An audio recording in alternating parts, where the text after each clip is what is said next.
Religion will never go away. This is not because there are too many religious people in the world and people are abandoning religion at too slow a rate. It is not because most people are stupid. It is not because eliminating religion would require extreme and oppressive measures. Religion will never go away because of the nature of religious beliefs and how brains work, which causes religious memes to be incredibly successful at replicating in every human culture. For parts of this section, I will rely on Pascal Boyer's book, Religion Explained. I will summarize Boyer's approach to the problem in this section of the video. When people are asked what exactly religious belief is and why it is successful, you hear answers like, it provides comfort to people in times of pain or need, it provides a basis for morality, it is used as a means of social control, it was a way of providing answers to universal mysteries before the scientific method was invented, and it provides for community cohesion and promotes harmony. There is something intuitively correct about all of these answers, yet on their own, each answer is clearly wrong. For example, hellfire is not a comforting religious belief. Religion has caused cleavages in communities at least as often as it has promoted harmony. The power of religious belief that sets it apart from other kinds of belief is that somehow it can do all of those things at different times and in different ways. Yet when we talk about religious belief, we sense that we are talking about a distinct thing, not several different things that serve these purposes. We also recognize religious belief when we see it, despite the fact that religions are different all over the world. We also observe that religious belief is highly successful at replicating its means. Whatever religion is, our model for it must include this success in spreading through culture.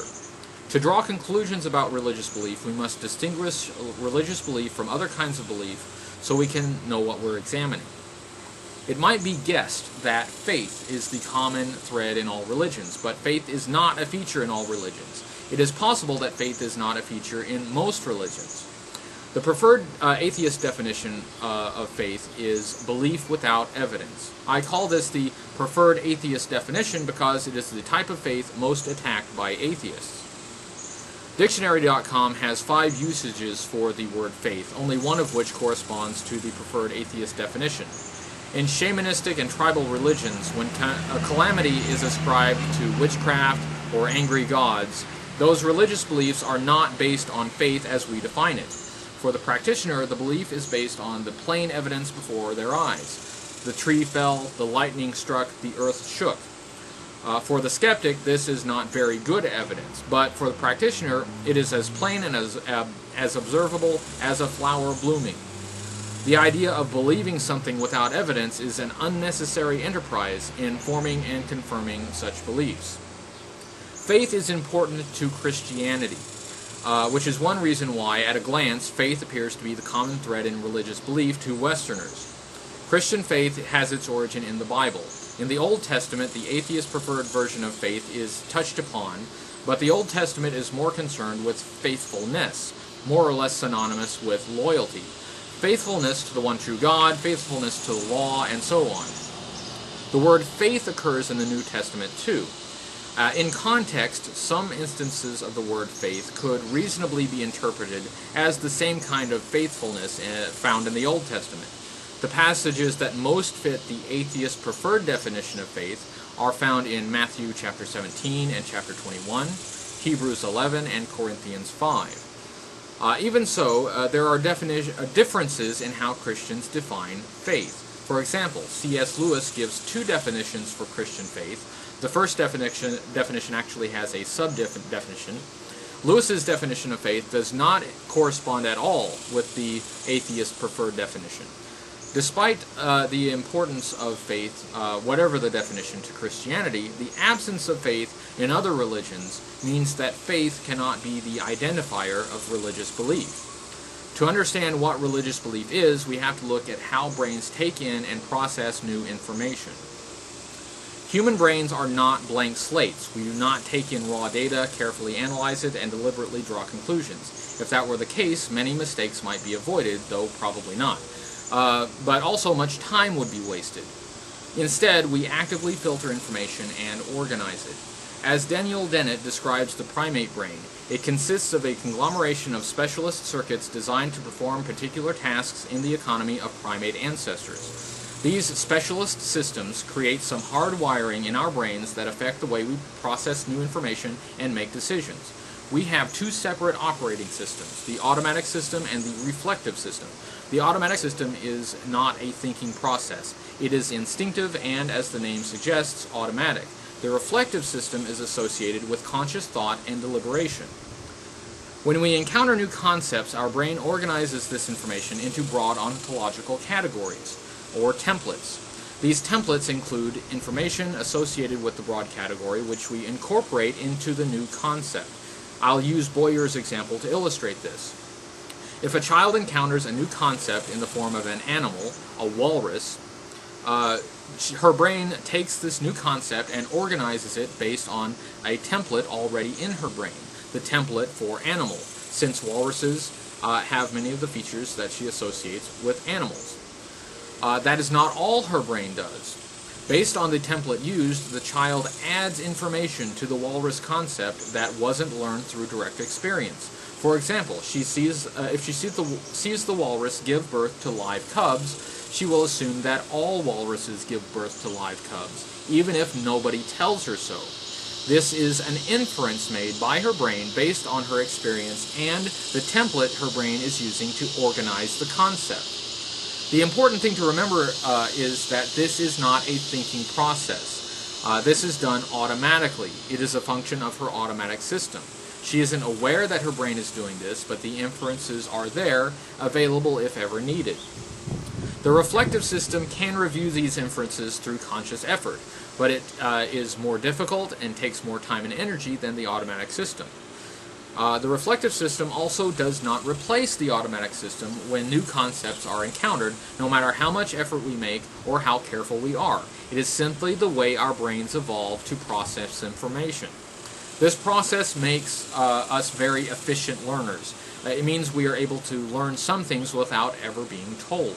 If we had to think about each of these steps, very little time would be left in our day to use the new things that we've learned. This process makes religious belief possible. It also explains why religious memes are so successful. Religious concepts do three things within this automatic system. 1. They violate certain expectations from ontological categories. They propose a counterintuitive element. 2. They preserve other expectations. This preservation is very important. If the religious belief violates too many expectations of the category, it will fail to create successful memes. 3. They preserve all the relevant default inferences, except the ones that are explicitly barred by the counterintuitive element. A couple examples. A ghost is a concept that uses the person template, but the counterintuitive element that the person has no physical body. Other elements of the broad category of person are preserved. Personality, communicates through language, and so on. Because it violates only some, but not all, of the expectations of the category, default inferences about person are preserved for ghosts. We can know a lot about ghosts because we incorporate our default inferences from person into the concept of ghosts. The same applies for the concept of a consciousness at the beginning of the universe. From what we know about consciousness, there couldn't be one at the beginning of the universe. However, despite this counterintuitive element, the concept allows us to preserve our default inferences about consciousness. It's aware of what's going on around it, it has intent, desire, and preference. The preservation of these default inferences means the memes based on these concepts can be very easily spread. Cultural transmission is very easy because the mind provides a lot of information to complete the fragmentary elements provided by other people. As you might guess from the above, this process only allows limited types of beliefs to be automatically accepted by our brains. But even these limited types can be very diverse. This is why we see so many kinds of religious beliefs serving so many different purposes in the culture and in the individual. But we can still identify them as religious beliefs. Another result of this flexible but limited process is that it allows religious beliefs to satisfy many human needs. This phenomenon, which Boyer refers to as aggregate relevance, is the successful activation of a whole variety of mental systems. Strictly speaking, this process that I've described is a cognitive mistake. Religious belief necessarily violates something we already know, but it is nonetheless accepted without good reason or without careful examination of the evidence. Even though it is a mistake, it flows from a very useful process. Our brains automatically organize concepts so we don't have to reinvent the wheel each time we encounter something new. When I'm driving down a street that I've never seen before, I don't have to relearn the concept of street. I don't have to observe that there is pavement below, curbs on the side, drivers keep to the right, and so on. It is possible to bring the reflective system to bear to review these beliefs. Some of us have done so, and some of us have become atheists because of it. Others have re-examined religious belief, but they don't discard them. They keep them and sometimes even reinforce them. The reflective system is not like the automatic system. It takes time and effort.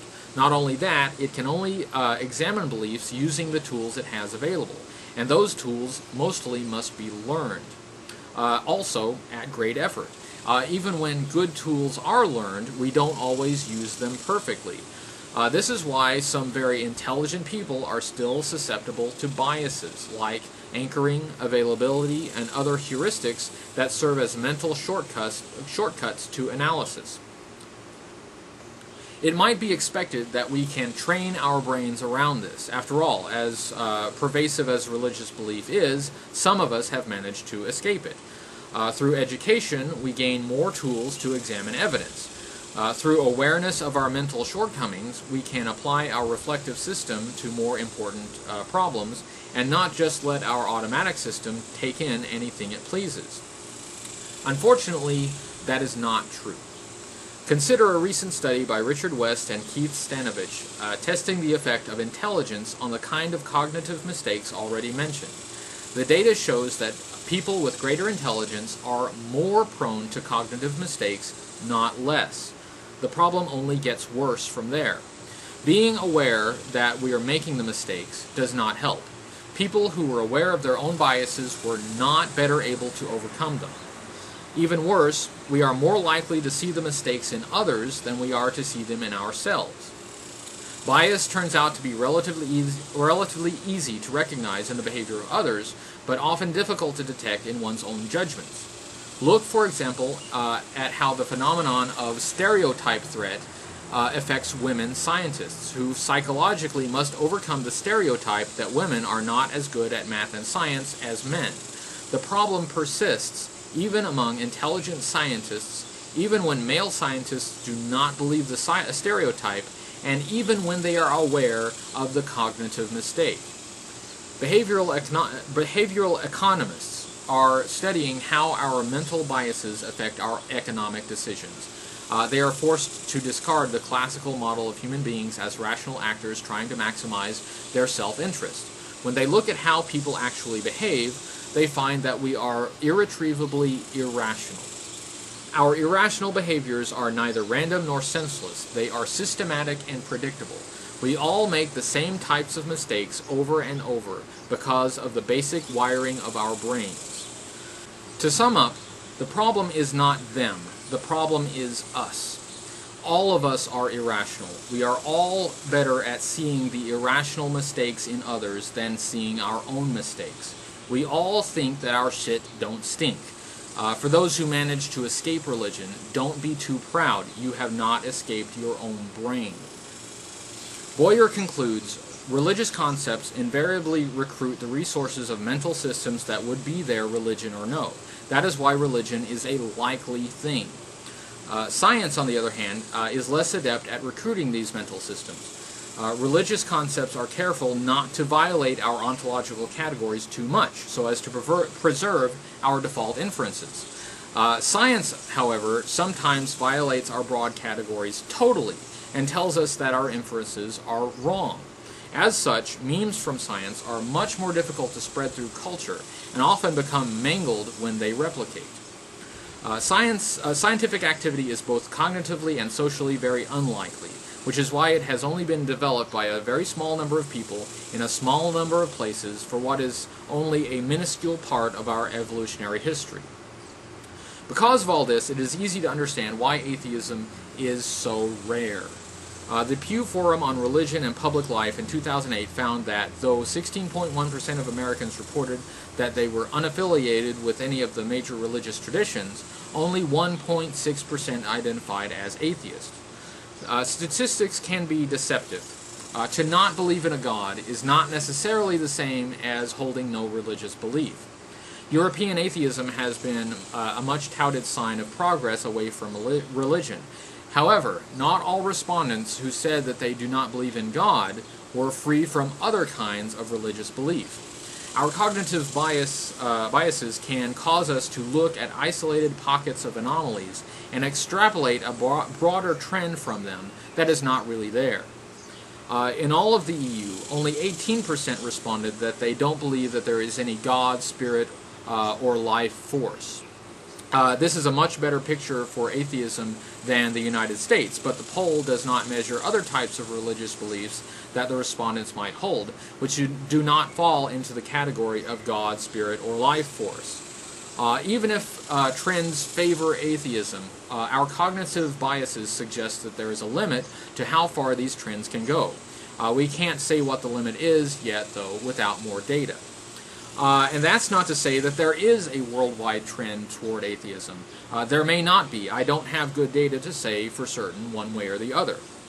Also, because we are still working with the same human brains, even without beliefs that we would strictly call religious, other ideologies and pseudo-religious beliefs are likely to fill the gaps. I do not suggest that non-religious ideologies will replace religion, because, as already noted, no other form of belief takes advantage of multiple mental systems quite as effectively as religion. All this suggests that the idea that religion is in its death throes, or that it is on the way out, or even that we can have a world without religion, is not supported by the evidence. That is not to say that progress is not possible. Limited progress has been made in some places, though this progress should not be mistaken for an overall trend. It does, however, mean that we should be realistic about what progress can be made. We must keep in mind that progress is not linear. It starts and stops, it is uneven, and it is never complete. It also means that it is of little value to rail against the stupidity of others. Though we don't all make the same mistakes, we all make mistakes. We are all irrational. Intelligence does not save us. Awareness of the problem does not save us. Their sin is our sin. We are all working with basically the same equipment, so we will all make errors to which we are blind. All of us. You, me, the Pope, Richard Dawkins, everybody.